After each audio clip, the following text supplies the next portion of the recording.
Hello. I don't usually do videos like this, and honestly, I don't like doing them like this anymore. Mostly because I prefer being on my video games than doing actual videos like this. Anyway, after seeing all the videos regarding one of my favorite, well, I used to respect her, I used to like her, and I finally just said that's enough.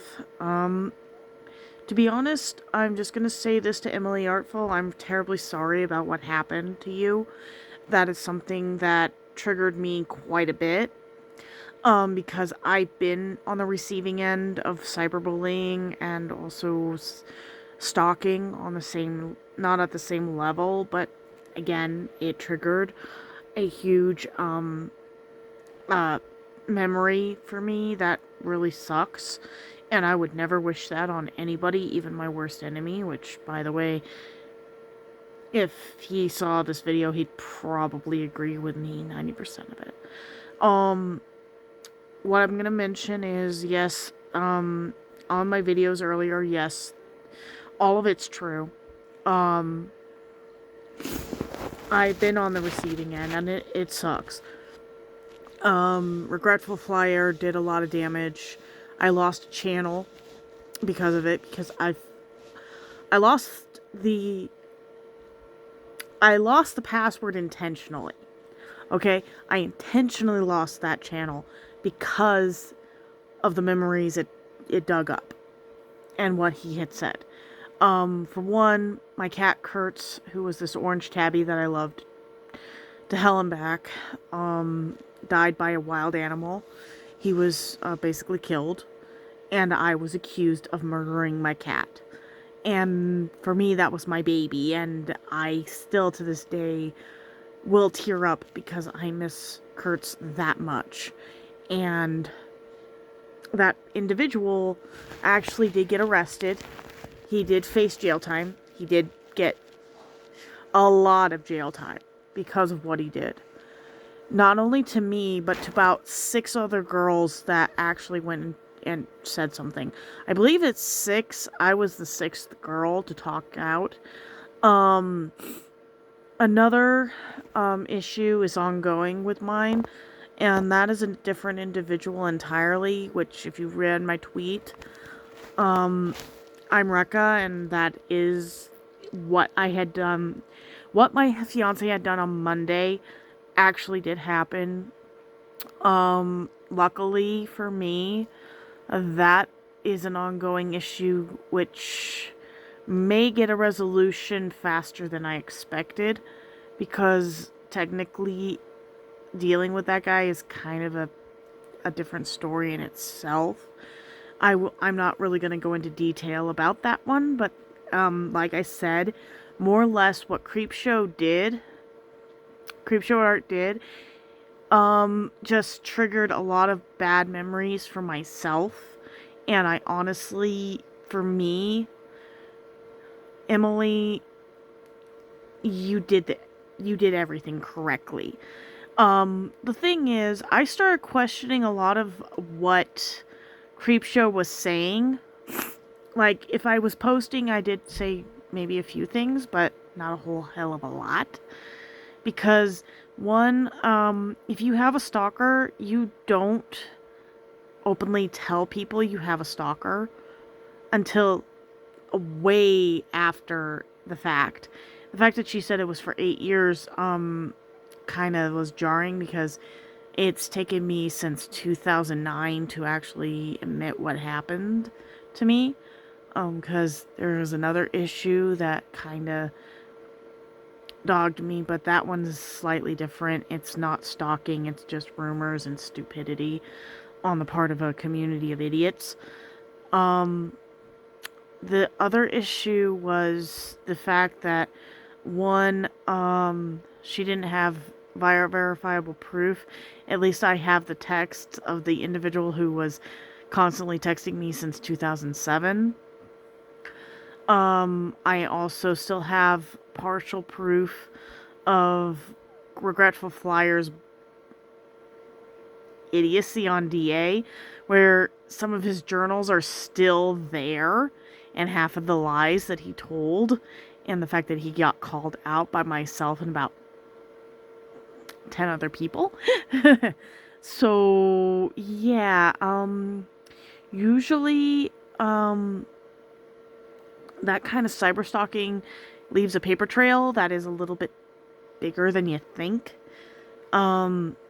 So when you see people talk crap, sometimes you wonder, especially when somebody like CreepShow or Shannon did what she did. But like I said, I mean, even my sister had a stalker, and that was a long ass time ago, and he just left annoying he left annoying phone calls, and most of the time my sister would just have me answer the phone and say, "Hi, this is such and such a sister. You have to answer these 3 questions as to why you're calling, why you are trying to annoy me while I'm doing my homework, and I'm recording this." Yes, I actually recorded phone calls of my sister's ex trying to get a hold of her back in high school, and he was completely off his rocker.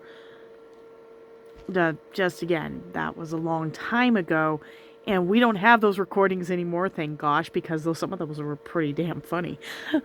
Excuse my language, they were pretty damn funny, considering he was really high as a kite and didn't really understand what he was saying. At least he got himself fixed, but again, neither here nor there.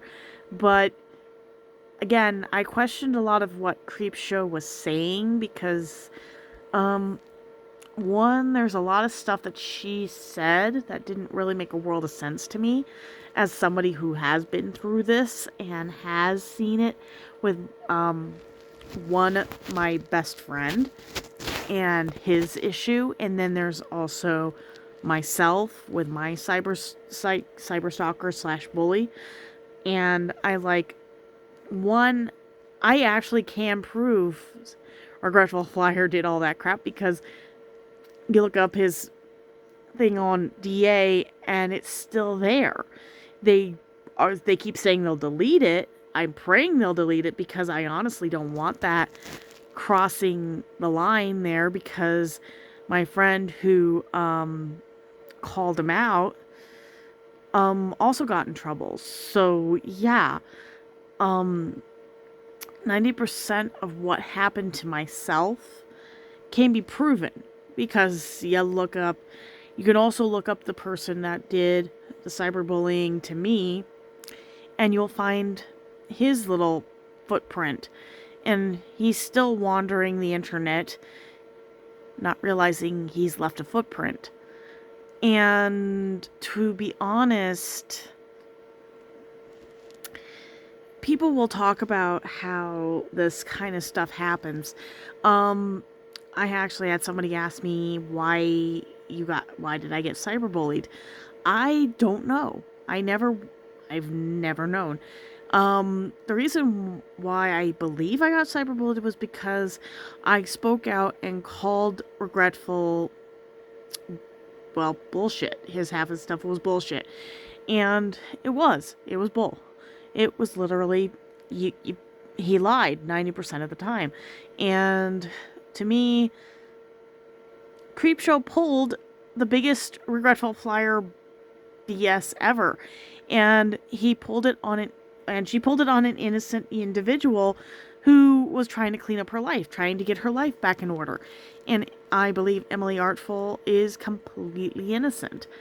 She may have had a bad decision-making situation, and what person doesn't? Because believe me, I've made some pretty dumbass decisions, and I'm still living with the fallout of what happened to me in 2009, which I can do a video on all I want, and I can explain it away all I want, but it's still not going to explain it all away. It's still not going to take away the rumors that were spread about me. And that is something that I have come to just learn to live with. But when you look at the people like what Shannon and this Anthony guy has done, it is not it's not cut and dry. Nothing is. Trust me, I've lived with it for years, and you start to actually just rationalize it a little differently. And how Art Emily has handled it is pretty much the best way to handle it. Stalking is not cool. Cyber stalking is terrible. Cyberbullying drives me up the wall because there are people that still do it and they think it's funny and it's not. There are people who are complete and utter asshats who are just, that's the way they are. And it kind of irritates the hell out of me. I mean, I could voice an opinion near next to everything, and it's never gonna change somebody's opinion of me. I still have people who think I'm a total jerk because I threw so-and-so out back in 2009 for not paying rent for 3 months. And I'm still the jerk because my dad was the co-signer. I'm still the jerk. I'm still the jerk for calling Regretful Flyer out and him building puppet accounts to say otherwise. But yeah, that happened. But the thing is, I ended up learning that I had a whole mountain of support. And what Emily has now is a huge mountain of support. And I'm telling people, please continue to support the art commentary and the storytime people, because honestly, there are really great artists out there. I am still a very big fan of Chaos 55T. I am still a fan of several YouTubers that have made my entire time on YouTube actually entertaining.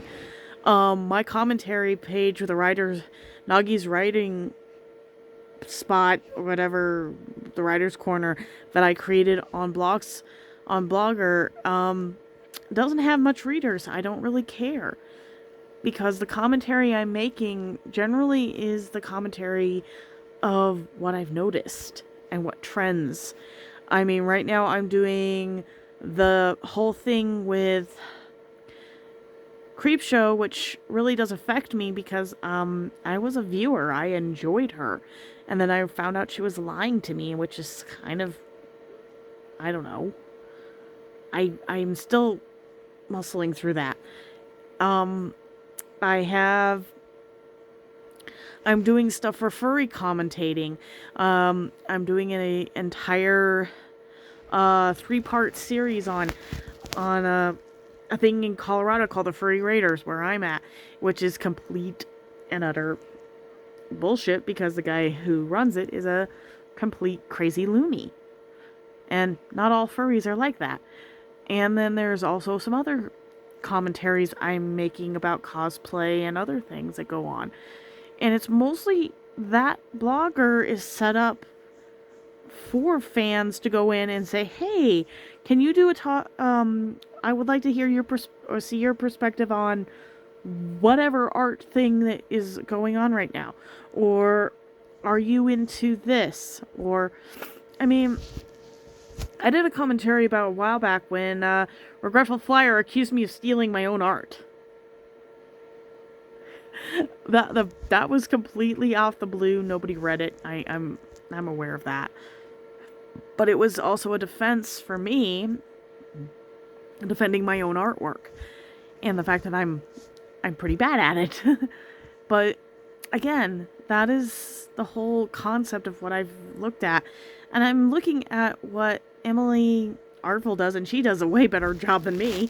I'm a terrible artist. In fact, I'd much rather just stick to the commentary and the video games and writing my novel and not be so afraid of everything going on and going wrong. I have had years of anxiety because of things that CreepShow did to Emily. Those are years of anxiety that I can't get over. And it's not going to be getting over that because it affects somebody else. That's the worst part. It affects somebody else. There's always going to be a cause and effect. And what CreepShow Shannon did is, I'm going to put it this way. I know she used her name Shannon on many occasions, and I reference her as CreepShow just for whatever reason, I don't know.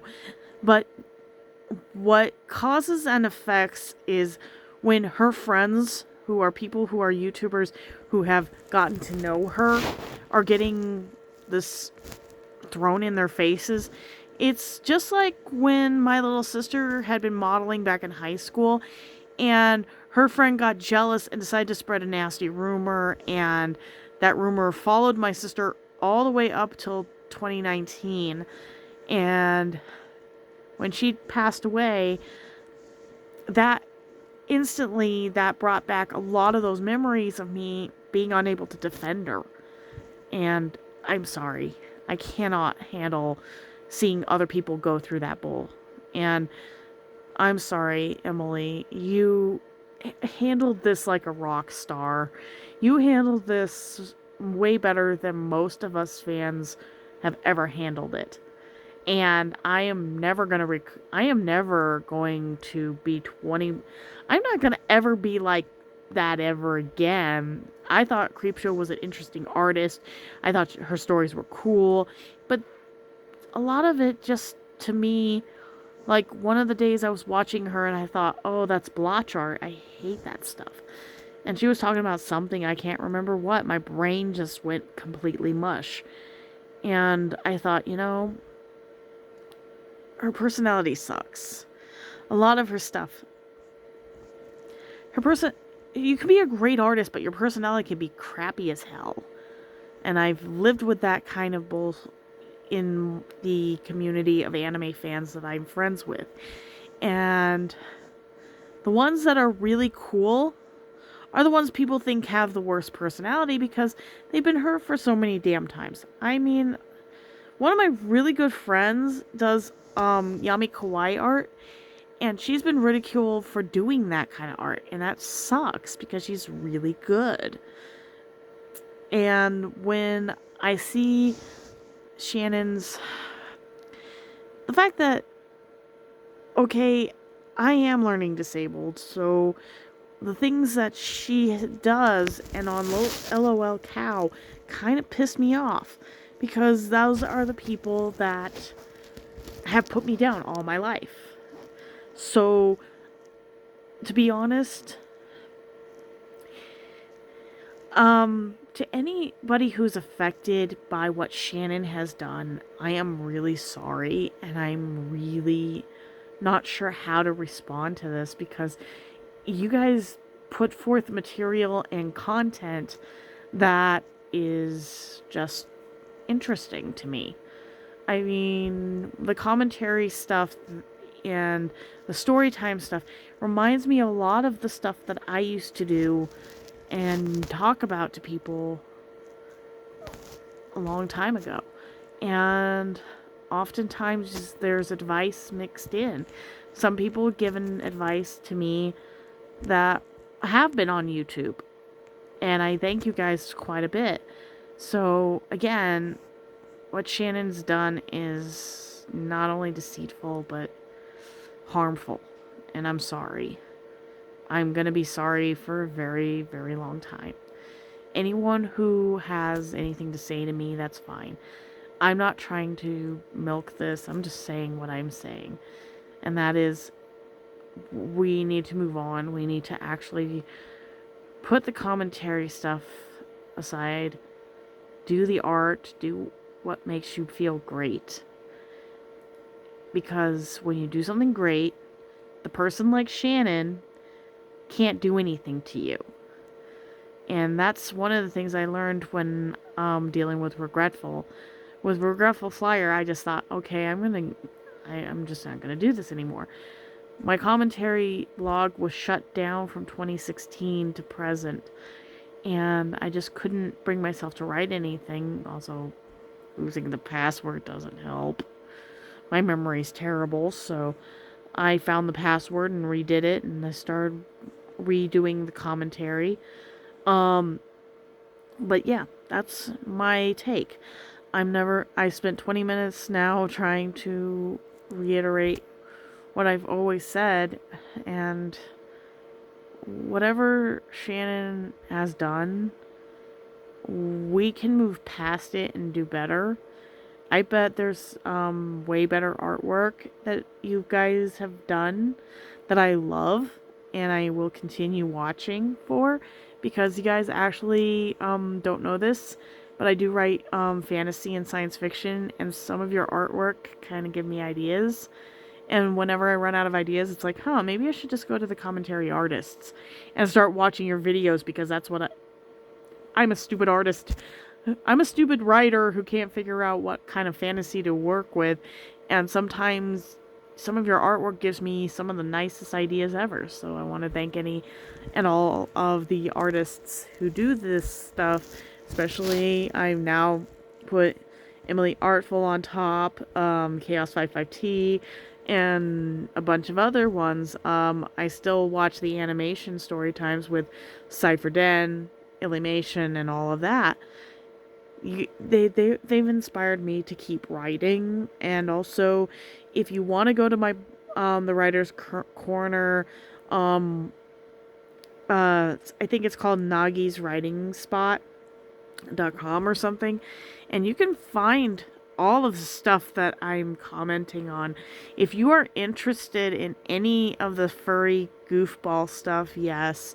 If you're interested in what my perspectives are on what's going on with Chaos, there's like 3 entries already. Same thing with other stuff that I worked on. Commentary from years ago. Articles on whatever I find on Yahoo. But sometimes I come onto Facebook or YouTube to find content that I could put into my blogger that is just perspective and just retrospect what I'm seeing.